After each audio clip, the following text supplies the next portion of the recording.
میرے دوستو، آج ہم یسایہ 11:3 کے بارے میں بات کرتے ہیں۔ اس سال ہم یسایہ کے بارے میں بات کر رہے ہیں اور یہ آیت بہت اہم ہے۔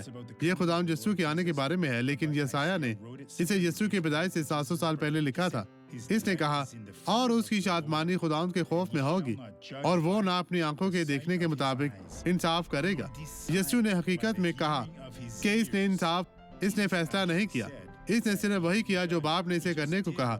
ہمیں سیکھنا چاہیے، ہمارے پاس یہ کتاب ہونی چاہیے اور اس کا گہرائی سے مطالعہ کرنا چاہیے، اور یہاں جو کچھ لکھا ہے اس پر اپنی زندگیوں کی بنیاد رکھنی چاہیے، اور ہم یہاں پرامن زندگی گزاریں گے اور مسیح کے ساتھ ہمیشہ خوش رہیں گے۔ خداوند آپ کو برکت دے۔ دعا کریں اور ایمان رکھیں۔ اب یہ گواہی دیکھیں۔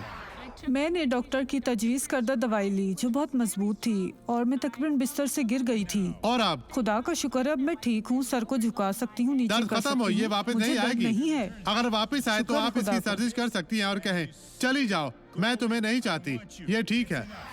آئیں اب دعا کریں۔ خدا، میں ان لوگوں کے حق میں تجھ سے فریاد کرتا ہوں، میں اپنا ہاتھ پھیلاتا ہوں تاکہ وہ مبارک ہوں، اور میں ہر طرح کی بدی سے کہتا ہوں کہ ان کی زندگی سے چلی جا، ختم ہو جا، تباہ ہو جا، باہر نکلو، چلی جاؤ، کبھی واپس نہ آنا۔